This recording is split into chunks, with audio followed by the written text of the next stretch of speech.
Ezra గురించి భక్తుడైన ఎజ్రాని గురించి మనం ధ్యానం చేద్దాం. ఎజ్రా గ్రంథం 10 అధ్యాయం 1 వచనంలో అంటున్నాడు, ఎజ్రా ఏడ్చుచు దేవుని మందిరం ఎదుట తన సాష్టాంగపడుచు పాపమును ఒప్పుకొని ప్రార్థన చేసెను. ఇశ్రాయేలు పురుషులు, స్త్రీలు, చిన్నవారు మిక్కిలి గొప్ప సమూహం అతని యొద్దకు వచ్చి బహుగా ఏడుస్తూ ఉన్నారు.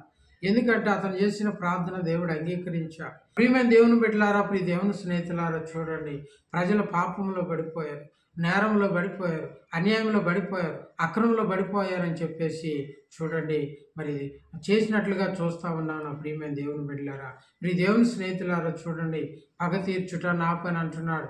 చాలామంది పిల్లలు చూడండి, ఆ దోలు చేసే వారిగా ఉండే తల్లిదండ్రులు గద్దించుకుంటూ ఉంటారు, కానీ దేవుడైతే గద్దిస్తాడు.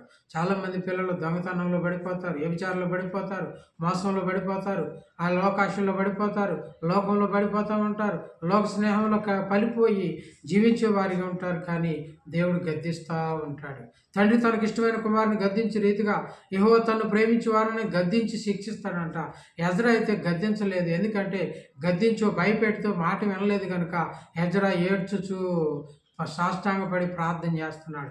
ప్రార్థన చేయటం ప్రారంభించినప్పుడు సేవకును చూడండి, ఎజ్రా కన్నీరుని బట్టి, ఎజ్రా విజ్ఞాపన బట్టి, ఎజ్రా చూడండి మరణ బట్టి నిజముగా మొరపెట్టాడు కనుక తన ప్రజలు కూడా వచ్చి ఆయనతో ఏకీభవించినట్లుగా చూస్తా ఉన్నాం. మనం ప్రార్థన చేయకుండా, విజ్ఞాపన చేయకుండా, మొరపెట్టకుండా చూడండి, మరి కీర్తనల గ్రంథం 145:18 తనకు మొరపెట్టి వారందరికీ, తనకు నిజముగా మొరపెట్టి వారందరికీ యెహోవా సమీపముగా అందుబాటులో దగ్గరగా ఉన్నాడు అంటున్నాడు. మరి నువ్వు దేవునికి దగ్గరగా ఉంటున్నావా, లేకపోతే నీ ఆలోచనలకు దగ్గరగా, నీ తలంపులకు దగ్గరగా, నీ ఉద్దేశాలకు దగ్గరగా, నీ ఆలోచనలకు, నీ నడవడికి దగ్గరగా ఉన్నావా, సాతానుకు దగ్గరగా ఉన్నావు, దేవునికి దగ్గరగా ఉన్నావు? మనం పరిశీలన చేద్దాం. ఎజ్రా అయితే చూడండి, ప్రజలు పాపంలో పడిపోయి చెడిపోతున్నారని, నష్టపోతున్నారని, పాపం ఏళ్తుందని చెప్పేసి దేవుని మందిరం ఎదుట సాష్టాంగపడి తన పాపాన్ని నిమిత్తము ఎత్తిపట్టి ప్రార్థన చేసినప్పుడు ప్రజలందరూ కూడా తనతో ఏకీభవించినట్లుగా చూస్తా ఉన్నాం. కన్నీరు గారుస్తున్నాడు. మరి నేను అలాంటి పశ్చాత్తాపం కలిగిన హృదయం, పశ్చాత్తాపడగలిగిన, విజ్ఞాపన చేయగలిగిన మనస్సు, ప్రార్థన నీకు వస్తుందా? అందుకనే బైబిల్ అంటున్నాడు, చూడండి, అపోస్తుల కార్యంలో ఒక వ్యక్తి ఉన్నాడు, ఇటాలి పటాలంలో శతాధిపతి అనే కొర్నేలు ఉన్నాడు.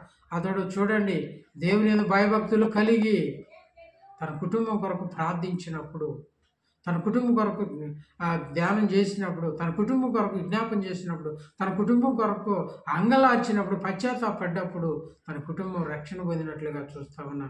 నువ్వు కూడా చూడండి, దేవునికి దగ్గరగా ఉంటే దేవుడు కార్యాన్ని సఫలపరుస్తాడు. దేవుడి చిన్న వాక్యాన్ని దీవించును గాక.